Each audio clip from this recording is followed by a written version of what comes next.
कुछ लोग social media पर ऐसी कॉमेडी कर रहे हैं जो असल में गंदगी और अश्लीलता से भरी हुई है। ये लोग माता पिता के बारे में भद्दी और शर्मनाक बातें करते हैं। यहाँ पर गालियों की भरमार होती है और इसे डार्क ह्यूमर का नाम देते हैं। लेकिन यह न तो कॉमेडी है और न ही कोई कला, बल्कि यह बेशर्मी और गलत परवरिश का एक नतीजा है। आज देश में हर वर्ग, हर धर्म और हर समुदाय के लोग एकजुट होकर इस तरह की हरकतों का विरोध कर रहे हैं। सोशल मीडिया से लेकर नेता, महिला आयोग और आम जनता, सबकी एक ही मांग है कि ऐसे लोगों पर कठोर से कठोर कार्रवाई होनी चाहिए। यह मामला खास तौर पर 3 कंटेंट क्रिएटर्स का है जो सोशल मीडिया पर मिलियंस फॉलोअर्स रखते हैं और अपने प्रभाव का गलत इस्तेमाल कर रहे हैं। इनमें से एक रणवीर इलाहाबादिया हैं, जो अपनी छवि एक समझदार और संस्कारी व्यक्ति के रूप में बनाए रखते थे। उन्हें प्रधानमंत्री और बड़े बड़े नेताओं का समर्थन भी मिला था। लेकिन समय रैना के शो में उनकी असली सोच सामने आ गई। उन्होंने एक कंटेस्टेंट से ऐसा भद्दा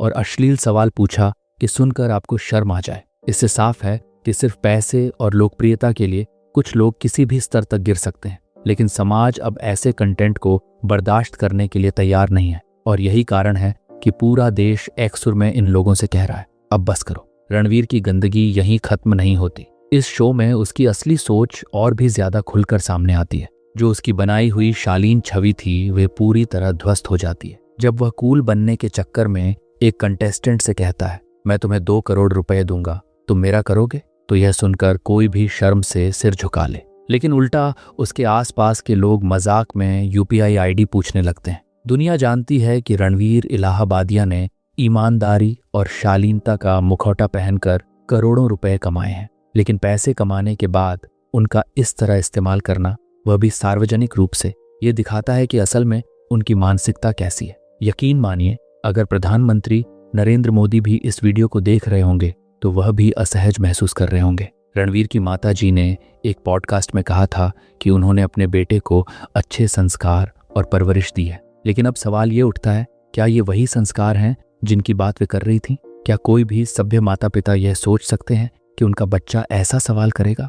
मुझे यह बताते हुए दुख हो रहा है, लेकिन सत्य यही है। रणवीर ने अपने असली स्वरूप को उजागर कर दिया है। आज देश के बड़े बड़े लोग जो उसे फॉलो करते थे, उसकी इस घिनौनी सोच से परिचित हो चुके हैं। शायद रणवीर को यह एहसास नहीं था कि यह भारत है, एक ऐसा देश जहां माता पिता को ईश्वर का दर्जा दिया जाता है, न कि कोई ऐसा पश्चिमी समाज जहां पारिवारिक मूल्यों की कोई अहमियत न हो। रणवीर ने विदेशी शो से सवाल और लोगो कॉपी तो कर लिया, लेकिन इस सवाल ने उसकी असली सोच और परवरिश को पूरी तरह उजागर कर दिया। यह दिखा दिया कि इंसान कितना गंदा, घटिया और बेकार मानसिकता का हो सकता है। अपने माता पिता को आपत्तिजनक स्थिति में देखने और उसमें शामिल होने की बात करना, फिर पैसे के दम पर किसी से अश्लील डील करना, ये सिर्फ शर्मनाक नहीं बल्कि घिनौना काम है। अब बात करते हैं दूसरे शख्स की, अपूर्वा मखीजा।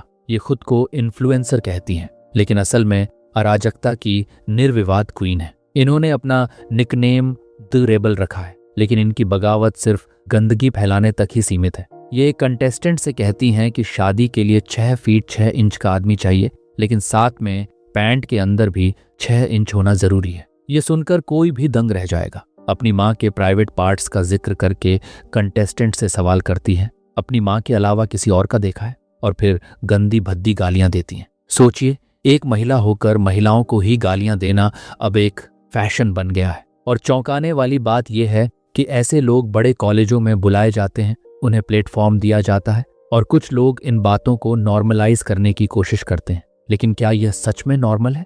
क्या यह वही समाज है जो महिलाओं को देवी का दर्जा देता है? क्या इनके माता पिता ये सब देखकर असहज नहीं होते, या फिर उन्हें भी सिर्फ पैसा दिख रहा है? अब आते हैं इस शो के होस्ट समय रैना पर। कश्मीर से आने वाले समय रैना की शुरुआती कॉमेडी वीडियो में खुद का मजाक उड़ाने की एक झलक थी, जिससे कुछ लोग प्रभावित भी हुए। लेकिन फिर धीरे धीरे समझ आया कि इन्होंने गिरने को ही अपना उत्थान मान लिया है। इस शो में समय रैना कहता है, अगर कोई मेरे शो में पोर्न शूट कर दे तो मजा आ जाएगा, इंटरनेट फट जाएगा। ये कॉमेडी है या बेशर्मी की हद? क्या ऐसे लोग समाज में उदाहरण बनने लायक हैं? सोचिए, समझिए और इस तरह की चीजों को नॉर्मलाइज मत होने दीजिए। ये नॉर्मल नहीं है।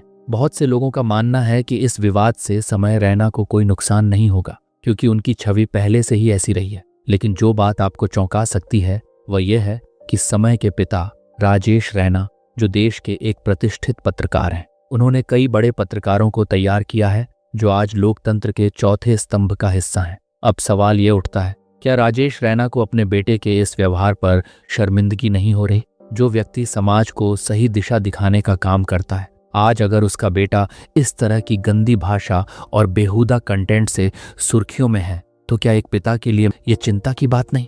अमिताभ बच्चन के सामने बैठकर उनको गर्व महसूस हुआ होगा, लेकिन क्या आज अपने बेटे का यह रूप देखकर उनके मन में सवाल नहीं उठता कि परवरिश में कहाँ कमी रह गई? समाज में हर किसी को पैसे की जरूरत होती है, लेकिन क्या गालियों को धंधा बनाना और अश्लीलता को कॉमेडी कहना उचित है? इंडिया गॉट टैलेंट जैसा शो जहां रणवीर और अपूर्वा के घिनौने चरित्र उजागर हुए, वहां समय रैना भी बिना रुके गालियां दे रहे थे। ये कोई नई बात नहीं है। समय की हर कॉमेडी एक्ट गालियों से भरी होती है। उनके लिए कॉमेडी का मतलब ही गाली देना, हुहड़ बातें करना और अश्लीलता फैलाना बन चुका है। शर्म की बात तो ये है कि ऐसे व्यक्ति को कौन बनेगा करोड़पति जैसे प्रतिष्ठित शो में बुलाया गया। समय खुद अमिताभ बच्चन के सामने कहते हैं, आप नायक हैं, मैं नालायक। बिल्कुल सही कहा, क्योंकि भाषा की कोई तमीज नहीं, संस्कार की कोई झलक नहीं, सिर्फ गंदगी। सोचिए, क्या आप अपने बच्चों को ऐसा देखना चाहेंगे? अब जब महाराष्ट्र सरकार, मुख्यमंत्री देवेंद्र फडणवीस और महिला आयोग ने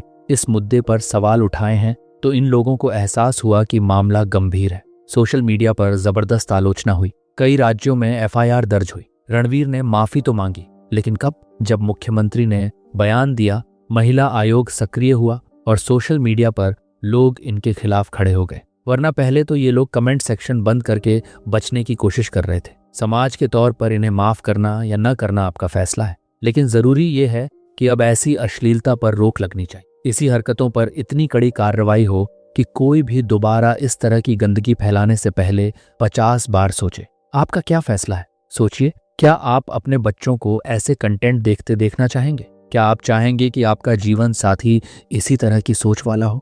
बाकी फैसला आपका।